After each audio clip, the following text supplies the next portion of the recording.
What's shaking, guys? My name is Luke Dancy, and welcome to this week's episode of Unplugged with my special guest, Mr. Max Major. What up?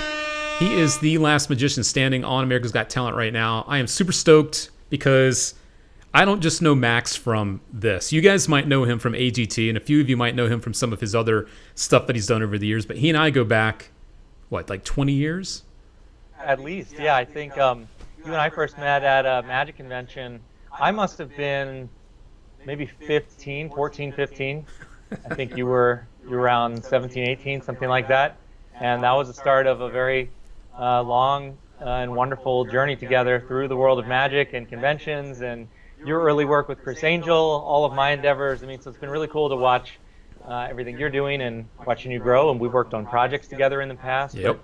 But, aside from being connected in the magic world, just one of my favorite people in the world. So really happy to be on here with you today. Well, thanks for joining us, man. I know that people are super excited because, and I know I'm excited too.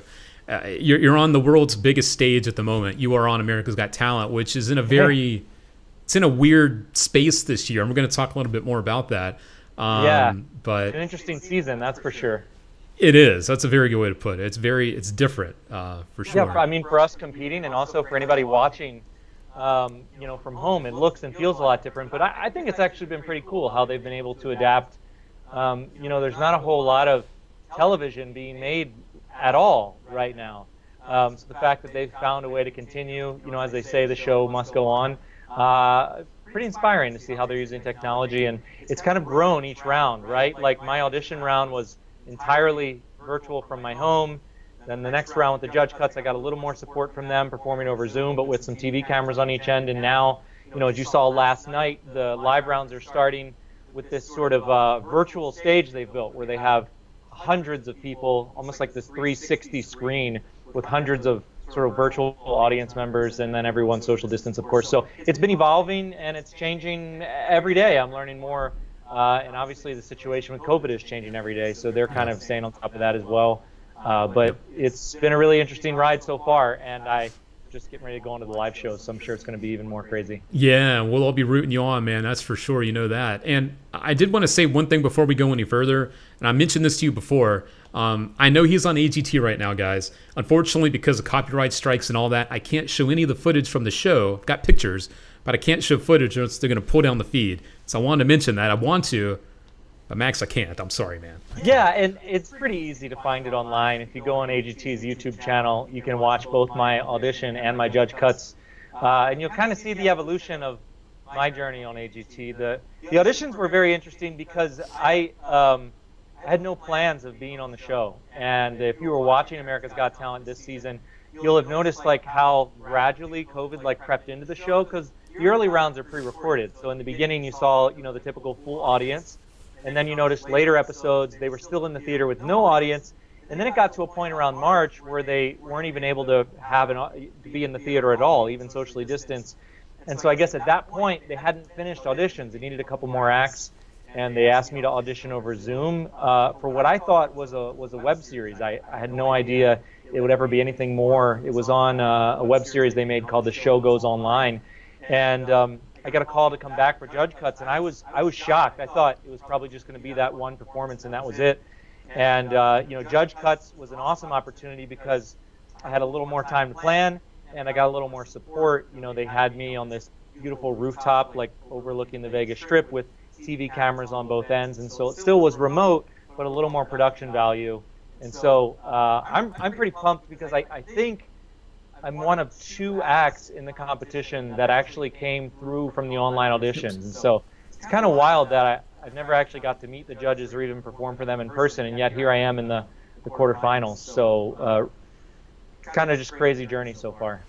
Yeah, and this journey, of course, goes much, much further back than what you're going through right now, obviously. And we're going to talk some about that because people see you in the now, but it took you a lot to get to where you are right now. And I've got a great clip to show everybody, and you can kind of talk them through it. This is kind of like your reel. This is one of the reels that you put together a couple years ago to kind of show the evolution and some of the journey that you've gone through over the years to get where you are. So while I show this, why don't you kind of talk about what the guys are seeing? And if you guys have questions too, feel free to drop them live right about now. All right, cool. So here you go.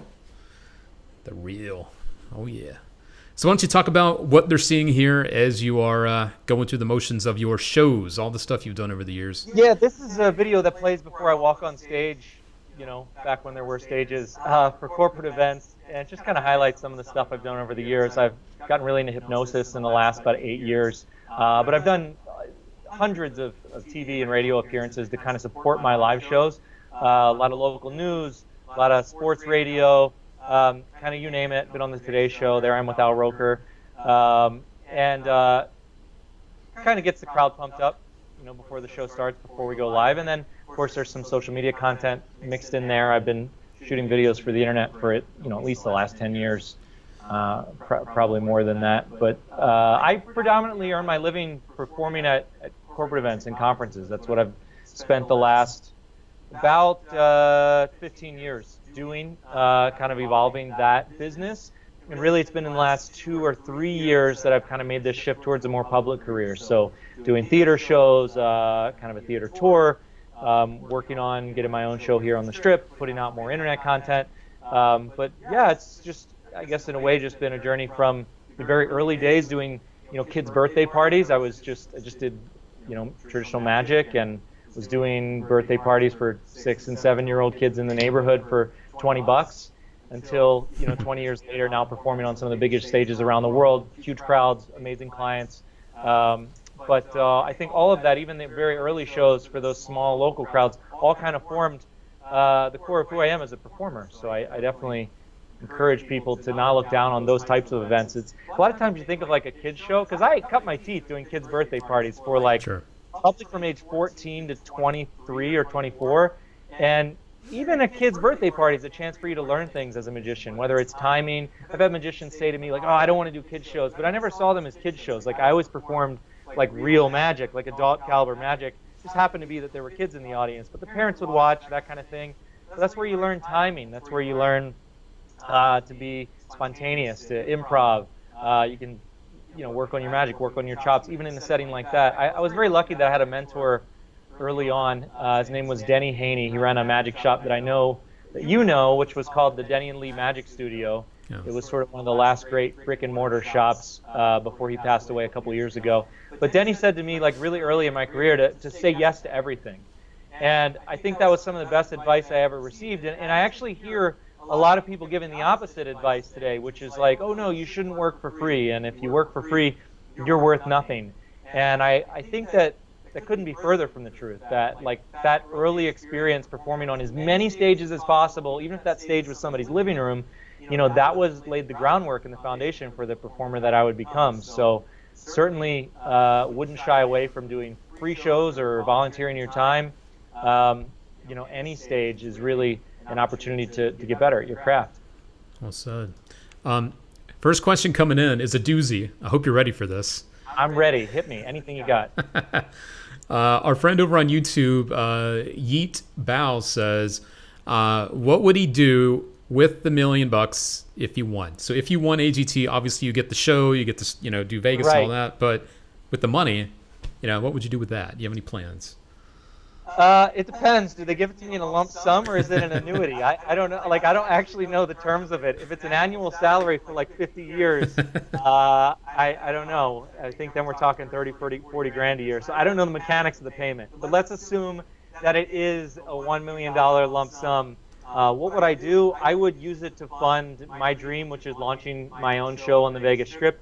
And then I would probably give a significant portion of it to a Lyme disease charity, which is a cause that is very meaningful to me. So I would use it in 2 parts, one to benefit me by launching my own show and investing in myself, and then the other to fund research for Lyme disease.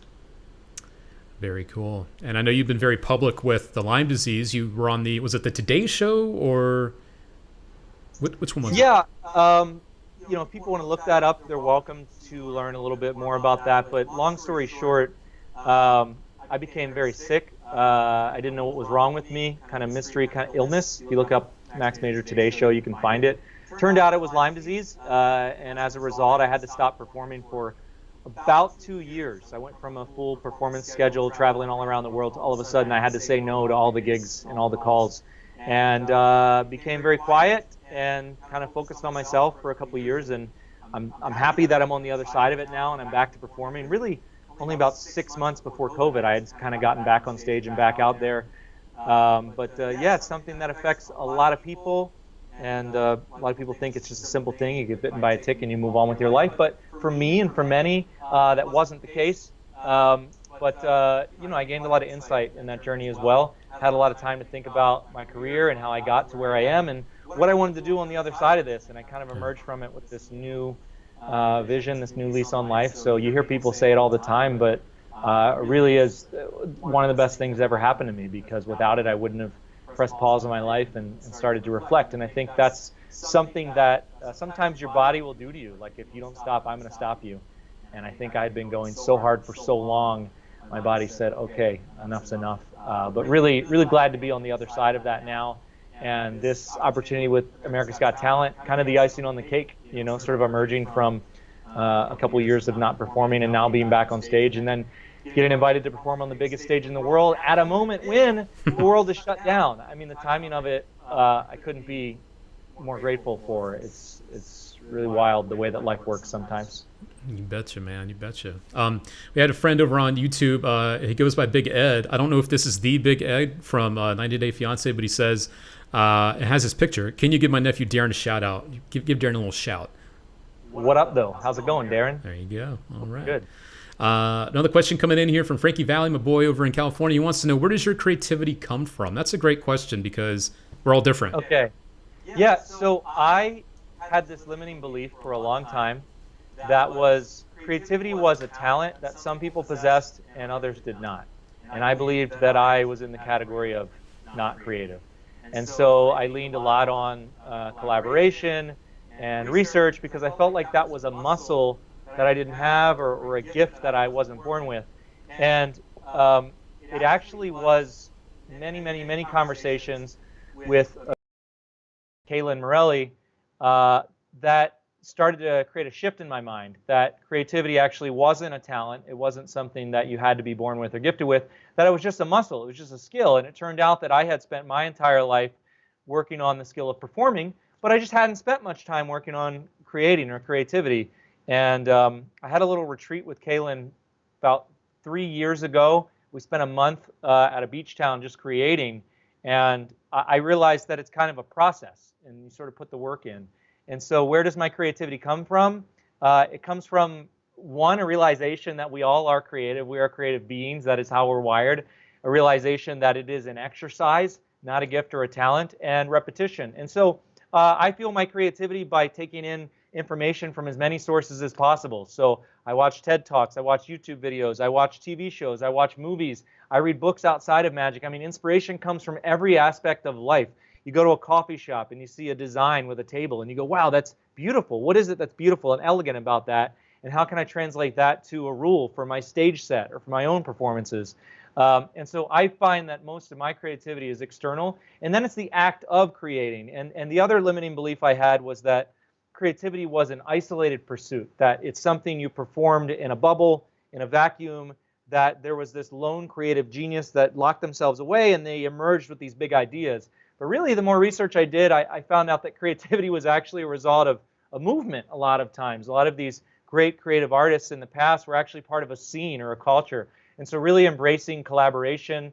We've had dozens of amazing creative conversations just brainstorming together, you and I, and likewise with Kaylin, and realizing that not being afraid to share my ideas, because when you keep them inside of your head, that's when they don't grow, and you have plans to like do this thing or make this thing, and you're stuck, one, because you never actually put it to film or do it on stage, and so you can't get that idea out of the way to have a new idea come in. And then also, if you're afraid to talk about your ideas, you also don't make room for new ideas. And a lot of times it's not what the other person says back to you, but it's what you realize in communicating your idea to that person. So as you're explaining it to them, you may actually have an aha moment, or you may actually be able to articulate it better and realize a lot of times when I'm having a creative conversation, I'm just explaining what it is that I already want to do, and I'm talking it out, talking through it sort of out loud with that person that I trust. So I have a director who has a background as a magician. We have a lot of creative conversations. I turn to my magician friends, to brainstorm. And then also I throw ideas at my non-magician friends just to sort of get them out of my head. because it's really about being able to articulate an idea. That's part of the creative process, about why you like something or why you believe in something. So even with AGT right now, I'm spending a lot of time communicating my thoughts for future rounds just to my girlfriend. And in the act of sort of sharing with her, either she reacts to something I say as a layman and gives me a new perspective, or the act of speaking it out loud, I kind of have those aha moments and those breakthroughs. And then one last thing about creativity, because this is a topic I'm super passionate about. Justin Flom, via Blake Voigt, gave me some really great advice. He said that not putting your ideas out prevents you from having new ideas. So sitting on ideas, whether they are for trick releases to the Magic community, or whether they are video ideas that you're going to film in the future, or whether they are tricks that you want to put into practice on your stage show, like hoarding ideas prevents you from having new ideas. And so putting them into practice makes room for new things. And so I don't know if it was Blake told Justin that or Justin told Blake that, but I heard it from Justin, and it was a big aha moment for me at Magic Live like 2 years ago. I said, holy shit, like hanging on to old ideas prevents you from having new ideas. And that was another big breakthrough for me. So those are my biggest tips on creativity. And again, those are just things that have unlocked something in me. You have to kind of find your own journey when it comes to creativity. True that, yeah. And that's why it's interesting to hear different people share their what works for them, because everybody's different. So that was a great question, Frankie. Thank you for asking that one. One of the things that you've done during this, and we're going to jump into some footage of this, is you started to perform mentalism over social media, over things like Instagram and TikTok, and obviously now you're doing a virtual show as well. Is that how AGT found you, or did they find you because of something else? I know the answer to this already. I had auditioned in the past, actually. So twice. I had auditioned when I was about 17. So I'm 36 now, so almost 20 years ago. And then I had auditioned again about 2 years ago. And that audition didn't go very far. I just went to an open call, performed for some casting folks, and then never heard back. But because of that audition last year, I was kind of on their radar. And so they invited me to apply for the online auditions. I had to submit a video. I was sort of on their radar. So it really does pay to audition, even if you don't make it on the show. It kind of put me on their radar. And then I had to audition again, for the producers this time around. But I think they're both scouting for people, but they're also finding people through the cattle calls. And so I've heard stories, without naming names, of folks who went to the open call and had more success than having gone to the producer call. And you can be invited to perform for them. And some people are just scouted off the internet and invited to perform at like a private casting call. And I've heard people have success in both directions. I've heard of people who went to the producer call, had no luck, and then went to the open call. So there's really no rules. I think it's important to be open. There's a world in which I might have said no in the past. I've gotten calls from TV shows, and for whatever reason, I talked myself out of it, because that's a thing that we just tend to do as human beings. We think of reasons not to do something, whether it's fear or, we don't call it fear, but some part of us comes up with a reason not to do something. So I think I was just in a different headspace this time around, where in the past I tended to overanalyze opportunities. I tended to think a little too hard about what the outcome would be when you can't possibly know, right? Like, we can't possibly know the outcome of any opportunity in life. And so to spend energy going over what if, it's almost futile, right? So why not just dive in and see what happens? Because lately I've realized that it's not like, a lot of people profess the power of saying no, saying no to things and focusing. But I've realized, like, it's really only the opportunities that I've said yes to in life that have made my life more interesting, that have forced me to grow, that have moved my life forward. And so I guess, with quarantine, with my illness in the past, I just found myself in a state of mind where I was just open to whatever opportunity life would bring. And so when they came calling, on top of the fact that all the stages in the world were closed, I didn't hesitate to say yes. And I think that's another just important thing that this quarantine's taught me. Sure. And that's the other reason I wanted to show this footage, is because I didn't know if someone in the audience, because you travel all over the world doing shows just like this. This was for Cox Communications, I believe. I didn't know if someone in the audience saw you, because you've also made a lot of good contacts from performing. You've networked the hell out of that stuff, and you've met some really legit people by being out there performing. So just figured I would show a little live footage too, because this is one of my favorite pieces that you and I talked about with the balloon. There's no doubt that networking plays a huge role in business as a performer. You know, I think that oftentimes as artists, we tend to think that we will succeed on our own merit, like that being good is enough, right? Whether you are a magician or a mentalist or a painter or a musician or a DJ, whatever it is, you would like to think that that's enough to be good at your craft. But the truth is that there's the other piece of it, right? It's show business. The business part is really important too. And so learning about marketing yourself and finances and how to run a business and relationships, just as important. You know, I know many performers who are only okay at their craft that work a lot, and I know a lot of performers who are incredible, some of the best in the world, and they don't perform that often. And so obviously the missing link there is business, and networking is a big piece of that. Absolutely, it is. And you've definitely worked for some very, very high-end clients over the years. What are some of the names, if you don't mind dropping a few of the names of the companies you work for, because it's pretty impressive actually at the end of the day. Microsoft, Facebook, Google, all the big tech companies, awesome. A lot of sort of high-end private parties, worked in used car lots. I mean, you name it at this point. I had some really interesting shows for the Department of Defense, where I came in and kind of demonstrated what I do as a mentalist. Those are really fun. You know, over the course of 20 years, it's been a progression, right? Like I had one show in the beginning where, you know, when people rent cars, they're like known to not drive them like very well. Yeah. I mean, of course, you would never do that, yeah. But I've heard that when people rent cars, they treat them poorly. Yeah. Well, after they rent the cars for a few years, Enterprise then to people that people like rent into them. And so I was like 16 years old, and they hired me to perform on the used car lot. So they had a magician performing on the used car lot, trying to sell people these like beat up cars. And I would like pop up from behind like a Volkswagen Jetta and be like, "Hey, want to see a card trick?" You know, when people are there to buy a car. So I've had all kinds of weird gigs, and you know, recently been blessed with performing on some huge stages and at really cool destinations around the world. So. All part of the journey. Speaking of all the performing, Daniel had a very interesting question. I don't think I've ever actually asked you this, but I kind of know why. Daniel wants to know, with so much magic in Vegas, why Vegas? You know? Okay, so two reasons.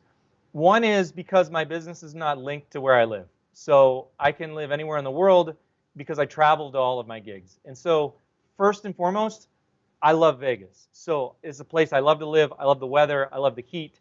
I love the community. So it's just where I wanted to live. So aside from any opportunity on the Strip, there are tons of magicians who live in Vegas just because it's a wonderful place to live. And it's just, you're surrounded by so much inspiration and art in the Strip. And I've had an infatuation with the Las Vegas Strip since I was 15 years old from a trip I went on with my grandparents. So that being said, would I love to have a show on the Strip? Absolutely. Is that something that I'm working very hard to fulfill? Yes. But at the same time, I moved here without any pressure on myself to find a show on the Strip. So I didn't come to Vegas to make it. I already have a career. I decided, since I could live anywhere in the world, that Vegas is where I'd like to live. Spent a lot of time in LA. I thought that was going to be the spot. But while I was in LA, I was visiting Vegas, and I just love it here. But yeah, definitely still pursuing a show on the Strip. But in the meantime, I earn my living performing at events around the world, and this just happens to be an awesome place to live if you're a magician. Yeah, true that, man. True that. I had a really interesting question for you, because AGT now, the shows you normally do, obviously you just mentioned you travel a lot. Everything now is virtual, and I've got some footage of you doing some stuff online for some people. What's it been like doing things with AGT virtually so far? Why don't we kind of dig into that world a little bit, because it's interesting. Like, you know, you really do need a crowd as a performer. You feed off of that energy and that interaction. So for me, when there's not an audience, you have to start to realize that this is, okay, now you're making a TV show. Like, it's not a stage show, you're making a TV show. So now you have to make good TV. It's a different medium. Like, performing for camera is different than live, and performing on a stage for camera is different than both. Like, they're all different mediums. So I think you kind of have to, like, realize the context in which you're performing, and you have to adapt. So if you're sort of sitting and waiting for applause in a virtual show, Mhm. you're not going to get it, you're not going to hear it, and it's going to be awkward. But if you control the pace and the tempo, knowing that there's not going to be any noise to fill the downtime, I think it alleviates some of that pressure. Um, if you're someone who's trying to perform virtual shows, the best advice I have is to watch Twitch streamers, because Twitch is an established medium for entertainment without applause and without any interaction from the audience. Because a lot of the virtual shows that I've seen are awkward only because the performer is expecting the interaction to look and feel like what they're used to doing on stage. And so if you borrow some of the devices that work for people on Twitch, whether that's interacting through the chat, getting people to type things in the chat, or just simply not waiting for and expecting applause, it takes that just awkwardness out of it. And so I think it's like realizing this is not the same thing as performing on a stage for a normal crowd, realizing it is a new medium, and then trying to figure out, okay, what's the most entertaining thing I can do given this, but also just cutting out the waiting for applause or the awkward silence and that kind of stuff. So virtual is fun because it's like all this green pasture. Like everything has been done when you try to be creative in the world of magic on a stage, really kind of everything's been done. When you look at AGT, all the different countries that it's in, 15 seasons now in the US, everything's kind of been done. But what's interesting about virtual is all of a sudden everything's new again, right? So like maybe we've seen a drawing duplication before, but I've never seen a drawing duplication where the person is in another state, like you're kind of watching on the screen right now. Right. So I think in a way, virtual is kind of making magic fresh again. Like you have to think about new methods, you have to think about new presentations, you have to think about ways to make things still believable and interesting despite the fact that it's happening over the internet. So I'm super excited by virtual because of all this green pasture, right? It's like there's no rules. It's the Wild West again. And it's like being on AGT season 1 because no one's ever seen any of this before. And so I'm kind of, with my performances, hoping to lean into the virtual aspect of it and kind of use that and acknowledge that and own it. But I think that's, to me, the most exciting thing about what's going on in the world right now is we all have a chance to be amateurs again, which is really refreshing because like I had to learn about lighting and cameras aside from the things I had to learn about magic and what works and what doesn't work through the screen. Yeah, I think it's a really exciting time for magic in spite of the fact that some people mock the idea of Zoom shows. I think it's actually really exciting what's going on right now. And I think that this is going to be a medium that exists after the pandemic is over. So my virtual show has been sold out for about 3 months straight now. I anticipate continuing to do this well after the pandemic is over. I mean, how cool is it that I get to, this is the room I do it from. I get to sit here in my house and entertain people all over the world. I don't have to fly. I just had my first show out in the real world because I don't know which part is the real world anymore. I had my first traditional show since the lockdown a week ago. And while I loved being on stage for a crowd again, it was amazing to have that interaction. I didn't miss the travel and the flights and like, you know, that 45-minute show was like a 2-day investment. Right. So there's some things that are really exciting about virtual. Yeah. Where do you see the future of magic and minimalism going from here? Like, I know you just mentioned you will continue to do what you're doing now, but I think that a new medium has arrived. yeah, I don't think this is a temporary thing that is here just until the quarantine is over. right. This is now it's accelerated technology, and so the same way that other industries are now allowing their employees to work from home, and they're going to continue to work from home after this is over. Like I think there will be arts and entertainment on the internet. Like if you look at Netflix, they had Bandersnatch, which was the like choose your own adventure interactive TV show, Yep. and that's kind of what like a great Zoom show or great virtual show is. It's like the quality of a live TV show, but Yeah. where the audience actually has the ability to participate and control the outcome. And I don't see any reason that that wouldn't continue after this is over. I mean, as much as I like going out to a movie, I equally like staying in and watching a movie on Netflix and making a great dinner with my girlfriend. So I think it's going to be a staple of our culture. And I think some careers are being born out of it right now.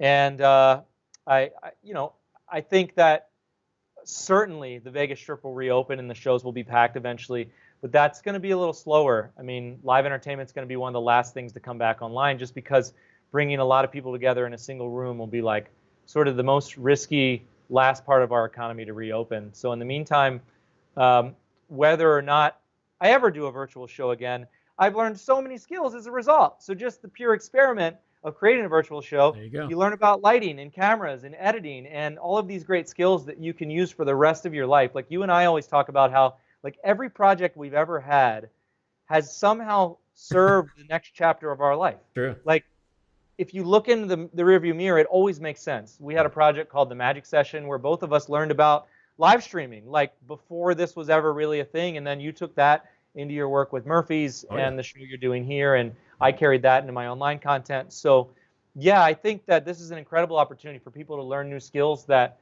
they'll be able to use for the rest of their life. Yeah, well said, well said. Without giving away anything with the show coming up, because you are performing again, obviously you're still on AGT. Number one, can you tell us when that will be? Are you able to reveal that or not? Yeah, so yesterday was the first of the 4 quarterfinal episodes. Okay. Each episode, 11 people compete. There are 44 people left. Okay. Right? Yeah. 5 people will make it through each episode. So when this is over, there'll be 20 people left. Okay. So each Tuesday is a quarterfinal episode. I am not on next week. That's as much as I can tell you. I am either the 3rd or the 4th week, but everything's changing right now. Okay. But I'm prepared. If they called me tomorrow, I'd be ready. But I'm not on next week. I'm either the 3rd or 4th episode of the quarterfinals, but I don't have a date. So, Fort Master wanted to know over on our YouTube channel, did you get full creative liberty on AGT, or yes. or you do? Okay. Yeah, without hesitation. Cool. They have very talented people on their staff who will give opinions. Right. I found, probably not supposed to go into this topic, but I found some producers to be more collaborative than others. However, everything is your decision. So they might say, you know, we probably wouldn't do that, but it's your act. And ultimately, you can do anything you want. So I think that there's this misconception that they like write the act for you, but all the acts, they really just respond to your ideas. All the acts are entirely in control of what they perform and how they perform. They support you, and they do everything they can to make your idea look awesome, whether that's like the graphics or the lighting or whatever it is. But ultimately, it's up to you. So they can't tell you what the right choice is for you. That's something you have to just go off of instinct, you know, your performing career, what makes sense in this environment. And I go back and forth about it every day. I have like 3 routines I'm planning right now for the quarterfinals. And one day I wake up and I think that A is the best choice. And another day I wake up and I think B is the best choice. And I tell my producer that, and she says, cool, okay, sounds good. So yeah, they really do give you complete creative control, which is awesome. Yeah. As an artist, might sound scary if you were just getting started, but Yeah, most of the people on the show are seasoned performers, and that creative control is awesome. Now, speaking of that, I know that you are a experienced performer. We both know that. But for people that are going into future seasons, of AGT, obviously you're still kind of in the beginning stages of the show. You're going into the quarterfinals. But so far, what you've learned, and I know you're going through this in a way no one else has too. Any advice? What are you asking? Do I have advice for people who want to be on AGT? Yeah. My journey's just getting started. Yeah. So I would rather answer that question when it's over. Okay. Because right now I'm in the middle of it. I don't know what will bring. So far, it's been the most incredibly positive experience of my life. I can say that. Just getting to perform for Simon before he was injured on the judge cuts, even though it was over Zoom, it was an opportunity of a lifetime. I'll never forget it for the rest of my life. So I would say without hesitation, yes, you should do it. Do I have advice on how to navigate the show? No, because this season is unlike any other. Like, I don't know that any advice I would give would even be relevant next year, because I don't think there'll ever be another season of America's Got Talent like this. It is so unreal for the performers and for the producers and the staff and the talent. I mean, it's insane. Like, I know it's hard to tell when you watch the show, but the amount of effort that went into producing the live show last night in spite of all the restrictions that they are under. And the fact that they're able to do it in a way that keeps everyone safe, because they're like sticklers about safety. I have to go into quarantine for 10 days before I perform or get anywhere near the judges. I have to be tested daily. Everyone wears masks on set except for the performer during the performance.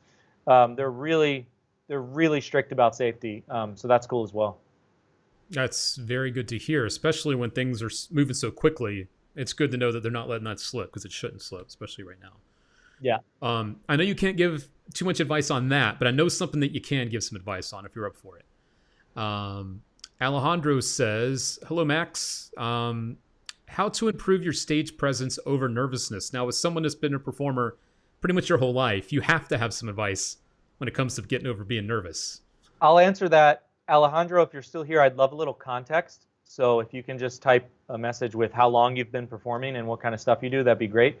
But a generic answer to that question is repetitions. We talked about it in the beginning of this conversation, which is stage time. So there is no like antidote to nervousness other than repetition. And so really, it's about getting more reps in front of crowds, whether that's performing for a table of 10 people at your house when you have dinner guests, or whether that's performing on an actual literal stage. There's no substitute for flight time. And so volunteering for shows, if you can't get hired for shows, saying yes to every opportunity.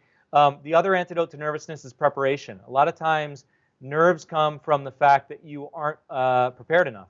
And so nervousness could either be a result of just needing more experience, just more flight time, or it could be a result of not planning thoroughly, or a combination of the two. So just spending more time, double checking everything, making sure your props are set, having your checklist, going through your script ahead of time, knowing it front and back. A script gives you the ability to actually be more spontaneous. So planning what you're going to say in advance, it's counterintuitive, actually gives you the ability to be more spontaneous. Because if you have something to fall back on to say, then you can like step off the tightrope with a net, because you can make your jokes, you can be in the moment, and then you just step back on the path and continue to deliver your lines. And so being more tightly scripted allows you to have less nervousness, but also allows you to be more spontaneous during the show. So yeah, I'd say get out there, perform, say yes to everything, perform in every capacity you can, whether it's a neighbor's birthday party. Like I've had magicians who like are trying to start their careers and they ask me to send them work, and then I send them work, and then they say, oh, no, I don't want to do that show. Like, oh, no, I don't want to do that event, or no, I don't want to do that 8-year-old's birthday party or 12-year-old's birthday party, because a 12-year-old is an adult. Like the same things you would perform for a 25-year-old, you could perform for a 12-year-old. And so it's funny to me how sometimes egos get in the way of opportunities. And so yeah, performing every chance you get is the best antidote to that. Cool. He did give a little bit more info. Alejandro says he's been a magician for 5 years, close-up guy. Mainly card slides. So get out of your comfort zone. If you've been doing mostly close-up, find an opportunity to do a stage performance.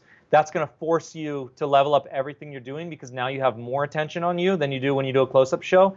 And suddenly you'll have to strengthen that muscle even further. And so if you're a close-up magician, I say, even if you don't want to do stage shows the rest of your life, just do a stage show. Even if that means like a parlor show, like 25 people in a living room, I'd still consider that a stage show versus a close-up show. So yeah, try to get yourself in a position where you're performing stand-up magic, even if that means adapting your close-up routines, because it's just going to strengthen that muscle even further. Well said. I know you talked about getting over being nervous rather.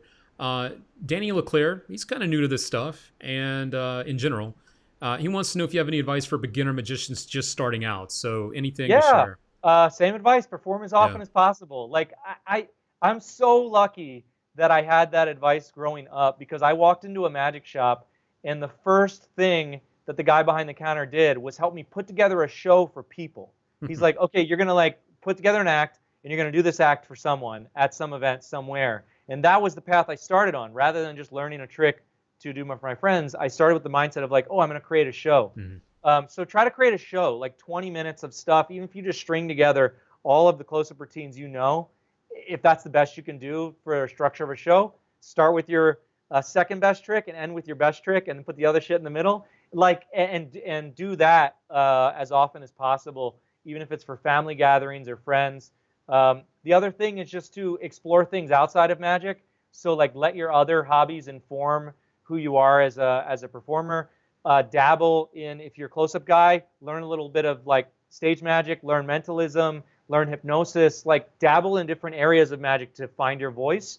And mostly just have fun, like just have fun with it, because at the end of the day, that's the point, right? Like that's the entire reason that I've done this for the last 20 years of my life, is has nothing to do with a career or money or fame or attention or significance or anything. It's just because I love it. Like this is the thing that I was supposed to do, and I'm lucky enough to do it every day. And so just making it about learning and growth and having fun. That way you won't be measuring yourself by what other people are doing, or about the progress you're making financially or with your business or anything else. Well said. Very well said. And I hope you guys are enjoying this, get inside the head of a mentalist. See what I did there? I've actually got a few quick fire questions for you to help us get to know a little bit better, a little bit outside of magic here and the mentalism. Okay. Quick fire number 1. Here we go. Favorite food. What is Max Major's favorite food? Currently sushi. Hell to the yeah. I got to give you a round of applause on that one. Loving the sushi. Oh, yes. Oh, yes. All right. Number 2. Max Major, what is your favorite movie?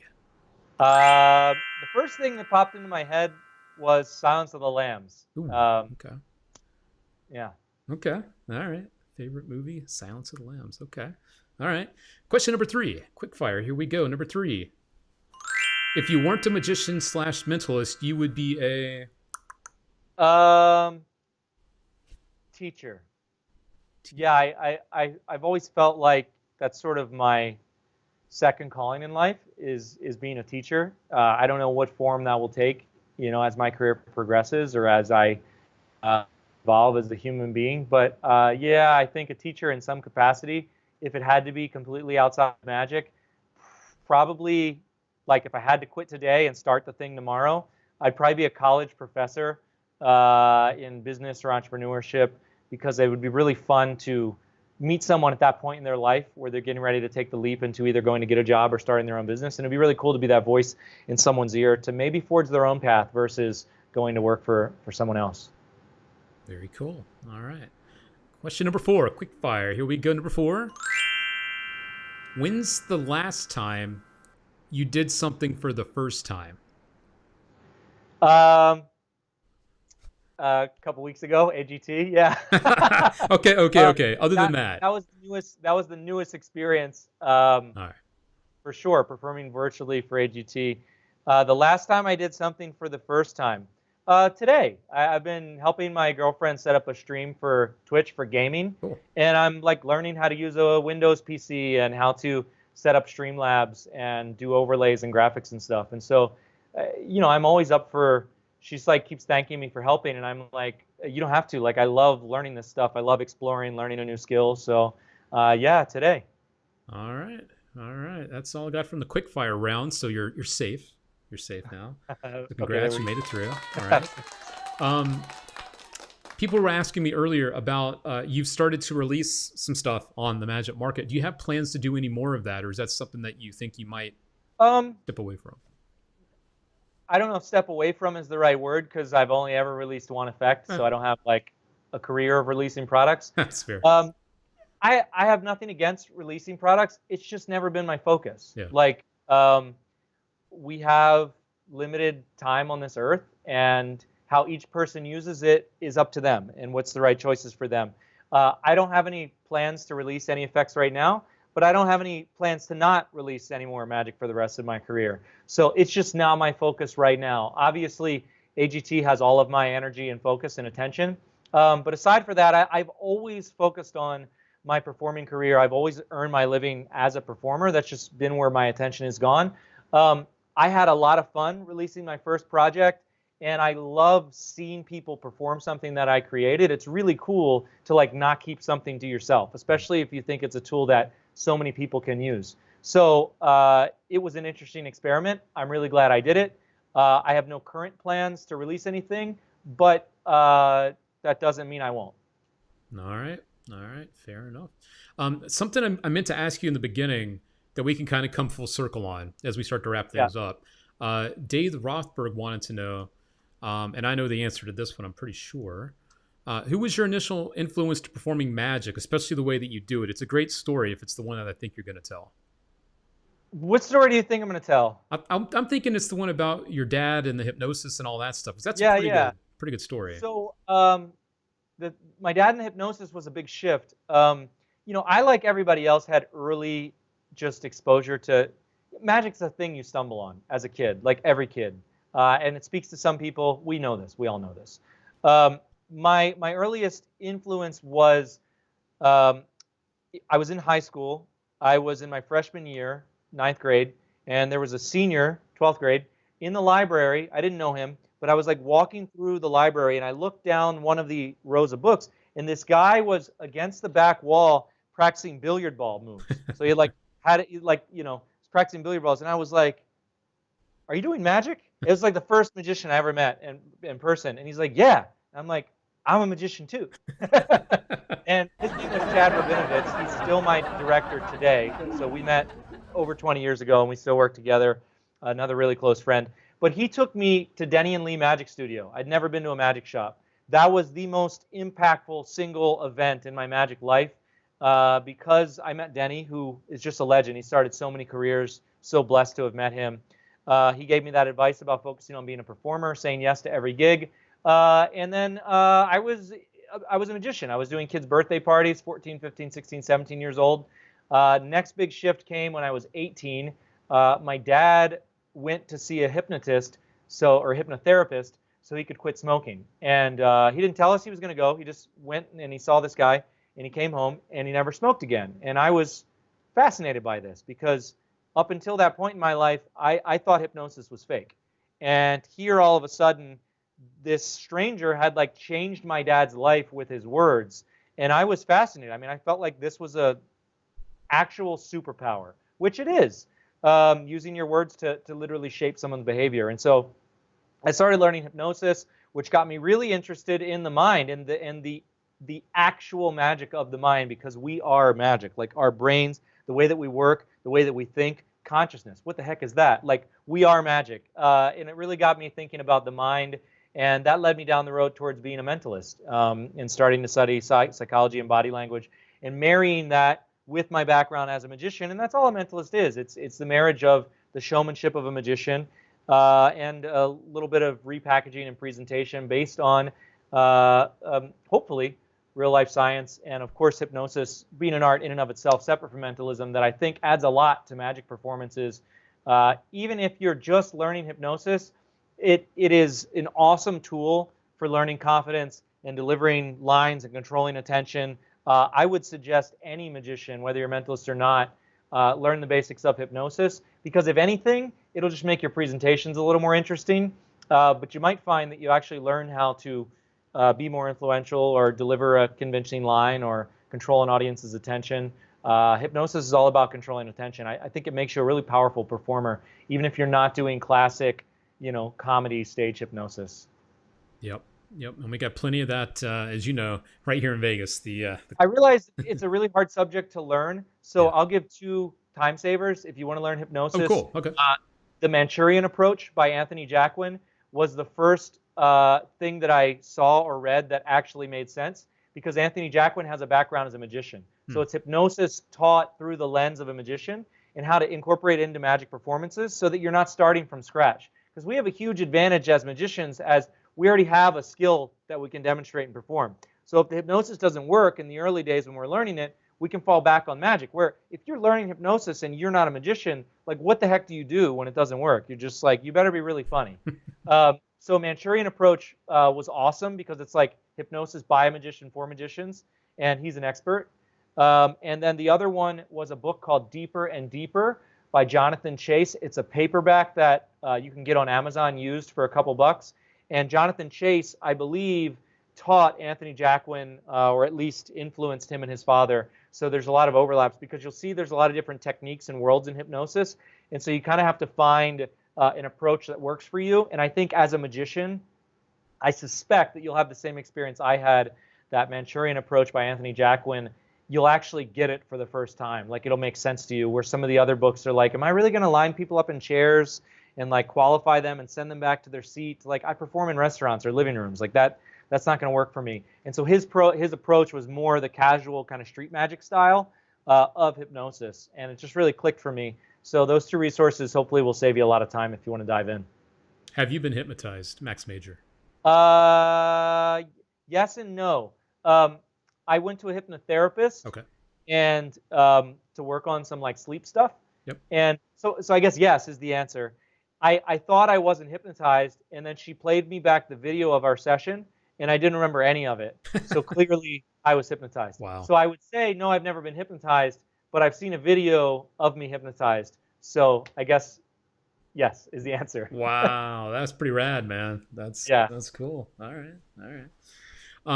As we start to wrap things up here, I wanted you to also be able to tell people, I know you have a few different ways people can keep up with you, not only social media wise, but also when it comes to the voting and all that. So if you want to get people excited and on board, hey, look, to it. You know, the judges decided who moved forward this past round, but from this point forward, it's no longer up to the judges. Yep. So the voting actually it really matters. Like I'm the only magician left on this season. I would love to have your support if you're watching. The shows are every Tuesday, and then voting's open for 24 hours, and then the results are on Wednesday. So each Tuesday, those acts are competing against those acts. So, you know, during my week, I would love to have your vote. AGT app, AGT.com or NBC.com, AGT app on the iPhone and Android. But mostly, if you have any questions, you want to reach out to me. I try to respond to all my direct messages on Instagram. I'm really active on TikTok, but, you know, Trump's talking about ending that one, so we'll see. Instagram's probably the safest place for us to communicate right now. But yeah, I'm pretty much on every social media channel. If you just search Max Major, you'll find me. Did you want to, or have you maxed it out? Did you want to drop the number that people could actually get you, the one you've been? Yeah. So if you want to send a text during, okay, I can't put it on the screen right now. I can do it for you. Yeah. Okay, if you send a text to 702-777-7205, that will automatically enroll you in updates and alerts about my AGT journey. Can you say it one more time? Yes, 702-707-7205. Just send any text to that number. You're not going to get spammed by AGT. This is on my cell phone. It comes directly to my phone. We can write each other back directly if you want to communicate. But also, you'll just get alerts about when I'm going to be on AGT next, when to vote, how to vote, that kind of stuff. And I don't use it to spam you. And genuinely, if you want to text back and forth with me, I reply to all the text there. It actually is my number. It really does come to my phone. But also, it allows me to broadcast updates about AGT and the voting and stuff. Sweet. There you go, guys. So I'll leave it up there for a couple more seconds for you guys to grab that. Especially when it comes to the voting, he'll make sure that you know when to vote, but also keep up with all. Yeah, even if you just want to say hi or ask a question about learning hypnosis or mentalism, book recommendations, whatever it is. I mean, we've been talking for over an hour. I could talk for another hour. Anybody that wants to reach out, I'm happy to just say hello or give advice or whatever it is. Sounds good. All right. Well, we've had a lot of people thanking you for doing this and coming on, and I can second that. Obviously, it's been fun to catch up with you, and you know, as I've seen repeatedly too in the chat, you know, good luck, you know, with the next round, and you may be the only magician left, but you got a whole group of people behind you supporting you, and the magic community. We will do our best to try to help you get as far as you can, man. Make it happen. We got you back. I'm planning on winning the whole thing, but I can't do that on my own. So I'm gonna put my best foot forward this next round. I'm gonna swing for the fences. It's live TV, so I'm going for it. And if I can pull this off, I hope I'll get your vote. There we go. Yeah, it's got Danny LeClaire. They're saying he's got your vote, or you've got his vote there. He's voting for you, so that's cool. Awesome. Yeah, man. I've got my votes. I get all of my votes. 10 here, 10 here, 10 here. I think you can vote 20. I don't know. Maxed out. Get it? Maxed. Oh, whatever. All right, man. Well, I'll let you go. I know you're super busy over there, so try not to work yourself too hard. I know that you're good at that, for real. But thank you for hanging in. And this is very surreal for me talking to you. One, like this with the technology, and two, just you being in the position that you're in. It's pretty rad. And who would have thought 20-something years ago that you'd be doing what you're doing now? So keep it up, dude. I don't know, the journey life takes us on. It's so wild when you like stop to pause and reflect how all of the dots always connect when you're looking in reverse. And we spend so much time over analyzing those dots when we look forward. But when we look back, they always make perfect sense. And so that's the biggest lesson for me in the last couple of years, is just to surrender a little bit to the opportunities that life's offering. And the journey's a lot more fun that way, that's for sure. Oh, and one last thing I want to ask you. I totally forgot about this.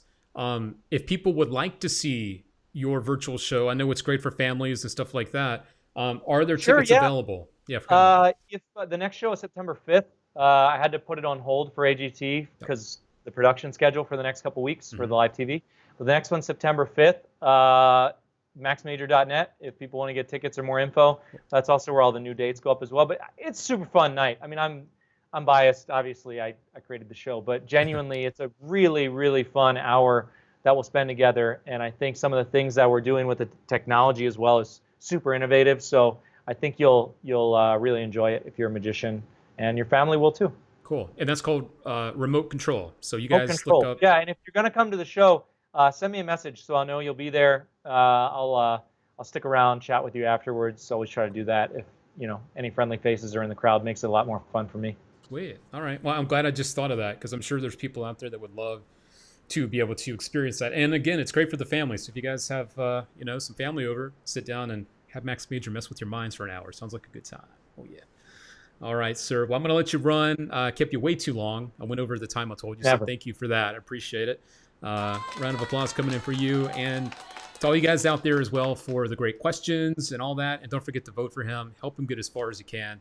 As he mentioned, he can't do it alone. This is now up to us, all of us, to help him get as far as you can. So good luck out there, my friend. Appreciate you, brother. Appreciate all you're doing for the magic community. I feel like you're filling a void that's been missing for a while, as we've lost brick and mortar shops. Oh, yeah. That community that you and I kind of grew up with. Yeah. I feel like you've sort of stepped in to fill a void in the magic industry, kind of creating and fostering community and positivity. I think that's really important too. So just wanted to take a moment to say thank you for everything you're doing to bring the magic community together in such a positive way. I definitely see it, and I know you've touched a lot of people over the years and inspired many careers as well. So appreciate it. Yeah, man. I mean, we're both doing what we love at the end of the day. So what more can we ask for, Nothing. Absolutely nothing. Maybe a bowl of ice cream at the end of the day. Oh, yeah. That's true. All right. Hey, my light went out. That's my cue. That is definitely our cue to roll. So from Max Major and myself, we're going to roll out of here. So guys, take care, stay safe, and don't forget to vote for Max Major. See you guys.